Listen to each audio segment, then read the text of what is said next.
दोस्तों 5 सितंबर 1972 की एक सुबह बेहद ही ज़्यादा ठंड और मौसम एकदम शांत। जगह थी जर्मनी की म्यूनिक और इवेंट था ओलंपिक्स, जहां दुनिया के देश खेलों में कम्पीट कर रहे थे।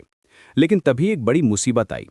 ओलंपिक में इजराइल को रिप्रेजेंट करने वाले पहलवान मोशे वाइनबर्ग अपने कमरे में सो रहे थे जब उन्होंने दरवाजे पर हल्की सी आहट सुनी। उन्हें लगा शायद कोई साथी खिलाड़ी है, लेकिन जैसे ही उन्होंने दरवाज़ा खोला, सामने ट्रैक सूट पहने नकाबपोश लोग थे जिनके हाथों में कलाशनिकोव राइफलें थी। मोशर ने अपने साथियों को बचाने के लिए निहत्ते ही उन आतंकियों से मुकाबला किया। वे घायल हुए और आखिर में उन्हें अपनी जान गंवानी पड़ी। लेकिन ये तो बस शुरुआत थी दोस्तों। अगले 24 घंटों में ब्लैक सितंबर नाम के आतंकी संगठन ने 11 इजरायली एथलीट्स को किडनैप किया और पूरी दुनिया के सामने उन्हें बेरहमी से मार दिया।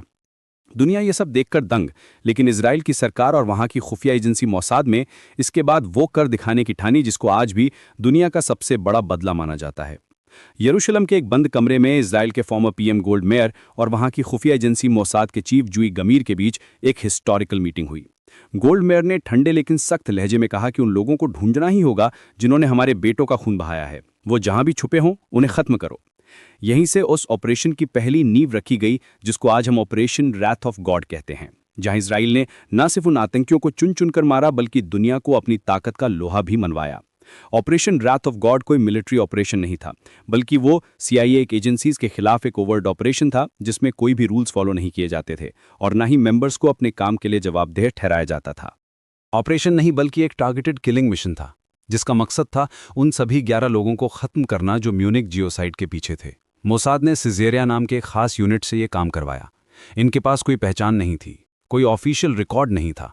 उन्होंने यूरोप के शहरों में अपनी बिसात बिछानी शुरू की थी। पहला निशाना वाई.एल. जोएसर था। वो एक ट्रांसलेटर के रूप में रह रहा था। एक रात जब वो अपने अपार्टमेंट की ओर जा रहा था तो 2 एजेंट्स ने उन्हें रोका और 12 गोलियां दागीं। मोसाद का मैसेज साफ था, अब कोई नहीं बचेगा। ऐसे ही पेरिस में एक धमाका हुआ जहां उनमें से एक आतंकी महमूद हमशारी को इजराइल के मोसाद ने एक जर्नलिस्ट बनकर फ़ोन किया और जब उसने फ़ोन उठाया तो उसके डेस्क के नीचे लगे एक्सप्लोजिव को रिमोट से उड़ा दिया गया। मोसाद के कमांडो औरतों के वेश में नावों के जरिए बेरूत पहुंचे और पीएलओ के 3 बड़े नेताओं को उनके घरों में घुसकर ढेर किया। इसमें कमांडो यूनिट के अंदर इजराइल के बाद में प्राइम मिनिस्टर बने एहूद बराक भी शामिल थे। इस मिशन का सबसे बड़ा शिकार था अली हसन सलामे, जिसे लाल सुल्तान भी कहा जाता था। वो म्यूनिक हमले का मास्टरमाइंड था। 1973 में नॉर्वे के लिली हैमर में मोसाद ने गलती से एक निर्दोष वेटर को सलामे समझ के मार दिया। मोसाद के एजेंट्स पकड़े गए और ऑपरेशन को भारी नुकसान हुआ, जिसके बाद मिशन कुछ समय के लिए रुक गया। लेकिन मोसाद भूला नहीं था।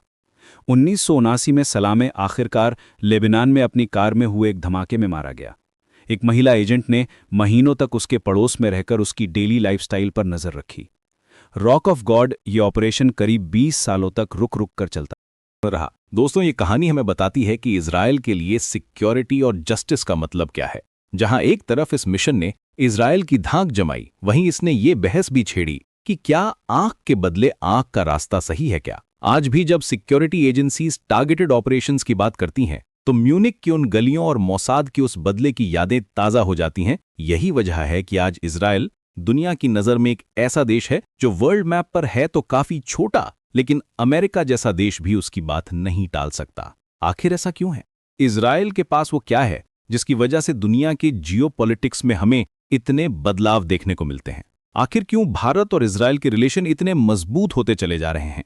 और क्यों इस देश में जब भी भारत के पीएम ट्रैवल करते हैं तो हमारी इंटरनल पॉलिटिक्स गाजा गाजा चिल्लाने लगती है? इस वीडियो में आइए इन सब की बात करेंगे। Great friend, my great friend. दोस्तों, 2017 में जब प्रधानमंत्री नरेंद्र मोदी इजराइल गए थे तो उन्होंने सालों पुरानी उस झिझक को खत्म कर दिया जिसमें इजराइल भारत के साथ अपने रिश्तों को पर्दे के पीछे रखना पसंद करता था। इस यात्रा के पीछे का लॉजिक स्ट्रेटेजिक ऑटोनॉमी था। भारत ने दुनिया को यह मैसेज दिया कि वो अपनी फॉरेन पॉलिसी किसी तीसरे देश जैसे पाकिस्तान या अरब देशों के दबाव में तय नहीं करेगा। भारत के लिए इजराइल केवल एक डिफेंस एक्सपोर्टर नहीं, बल्कि एग्रीकल्चर, वाटर मैनेजमेंट और एंटी टेररिज्म ऑपरेशन में भी एक जरूरी साथी था।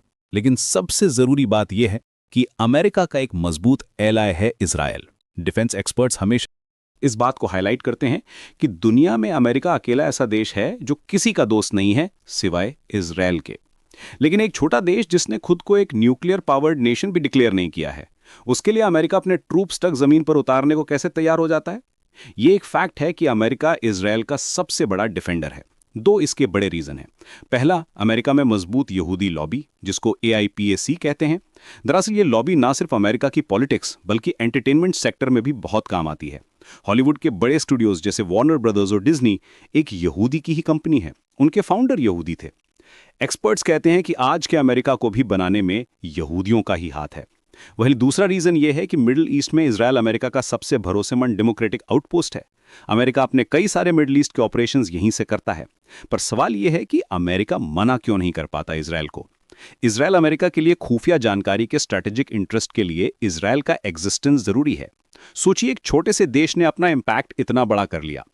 दोस्तों, इतना इंपैक्टफुल नेशन होने के बावजूद इजरायल दुनिया का अकेला ऐसा देश है जो अपने जन्म यानी 1948 से ही चारों ओर से उन देशों से घिरा है जिन्होंने कई बार उसे वर्ल्ड मैप से मिटाने की कोशिश की। द 1967 अरब इजरायल वॉर, जिसे फेमस 6 डेज वॉर भी कहा जाता है, और 1973 का यौम किपुर वॉर इसके कुछ एग्जाम्पल्स हैं। एक्सट्रीमिस्ट आइडियोलॉजी इजरायल को मिडिल ईस्ट में एक फॉरेन एलिमेंट मानती है, जिसके कारण वो आज भी अपने बॉर्डर्स पर हमास, हिजबुल्ला और ईरान जैसे दुश्मनों से लगातार लड़ाई लड़ रहा है। इजरायल के पूरे इतिहास में 7 अक्टूबर वाला हमास का हमला आज भी पूरी ह्यूमैनिटी पर एक दाग है। इजरायल ने जिस हिसाब से अपने यहाँ मारे गए लोगों का बदला लेने के लिए गाजा में छिपरे आतंकियों को ढूंढने के बाद उनको मारा, वो फिर से उसी रात गॉड मिशन की याद दिलाता है जो इजरायल ने सालों पहले किया था। दरअसल मिडिल ईस्ट के देशों ने इजरायल को एक देश के रूप में कभी एक्सेप्ट ही नहीं किया। इसकी वजह ये थी कि वो अकेला यहूदी देश है जो मिडिल ईस्ट के इस्लामिक डोमिनेंस वाले इलाके में एग्जिस्ट करता है। यही रीज़न है कि उन देशों की आइडियोलॉजी आज तक इजरायल को एक्सेप्ट नहीं कर पाई, जबकि उसी के फिलिस्तीन को बसाने और वहाँ के लोगों को एम्प्लॉयमेंट देने के बहुत सारे कदम भी उठाए हैं इजरायल ने, जिसको आज भी याद किया जाता है। अब दोस्तों, ये समझते हैं कि आखिर भारत और इजरायल के बीच के रिलेशन इतने ज़रूरी क्यों हैं। रिसेंटली PM मोदी इजरायल के दौरे पर गए हुए हैं, अब तो वापस भी आ गए। इस दौरे में वैसे तो कई सारे पॉइंट्स डिस्कस करेंगे, लेकिन इसमें डिफेंस और इंटेल शेयरिंग को लेकर बड़ी बात होने जा रही है। सवाल यह है कि भारत के लिए इजरायल इतना ज़रूरी क्यों है। दरअसल भारत इजरायल दोस्ती का ग्लोबल मीनिंग है। ये कोएलिशन एशिया में पावर बैलेंस को बदल रहा है। I2U2, जिसमें भारत, इजरायल, अमेरिका, UAE शामिल हैं, इनके जैसे ग्रुप्स ये दिखाते हैं कि भारत मिडिल ईस्ट की पॉलिटिक्स में एक एक्टिव खिलाड़ी है। ये ग्लोबल साउथ और वेस्ट के बीच एक पुल का काम करता है। भारत के लिए इजरायल मिडिल ईस्ट में डेमोक्रेटिक नेशंस में एक एंट्री पॉइंट है। ऐसा नहीं कि इजरायल से हमको ही फायदा है। इजरायली प्रधानमंत्री नेतान्याहू अभी अपने डोमेस्टिक पॉलिटिक्स से घिरे हुए हैं। उनके लिए ईरान की न्यूक्लियर प्रोग्राम को खत्म करना केवल डिफेंस का मुद्दा नहीं, बल्कि उनके पॉलिटिकल एग्जिस्टेंस का जरिया भी है। वो ईरान को अस्तित्व के खतरे के रूप में पेश कर बने। हालांकि भारत ने इस योजना का स्वागत जरूर किया, लेकिन प्राइम मिनिस्टर मोदी का इजरायल के प्रधानमंत्री नेतन्याहू के साथ सीधा और करीबी कॉन्वर्सेशन कभी-कभी ट्रंप की मीडिएटर वाली रोल को कम करता है। ट्रंप ये चाहते हैं कि बड़े इंटरनेशनल डील का सेंटर व्हाइट हाउस हो, जो मोदी और भारत के केस में पॉसिबल नहीं हो पा रहा। यही रीजन है कि ग्लोबल विलन फिर से एक ट्रेड वॉर शुरू करना चाहता है। पर एनीवे, आपने इस विजिट को, इस दौरे को क्या फॉलो किया, इसके बारे में क्या जानकारी इकट्ठा की, क्या इंटरनेट पर, सोशल मीडिया पर और मीडिया के थ्रू ये समझने की कोशिश की कि ये डील भारत के लिए और इजरायल के लिए क्यों इंपॉर्टेंट है। अगर आप इस पूरे मुद्दे पर कोई ओपिनियन देना चाहते हैं, राय देना चाहते हैं, तो कमेंट बॉक्स खुला हुआ है, ज़रूर लिखिएगा। वीडियो सही लगी हो तो इसे अपने दोस्तों से शेयर करिएगा, चैनल को सब्सक्राइब करिएगा। जल्दी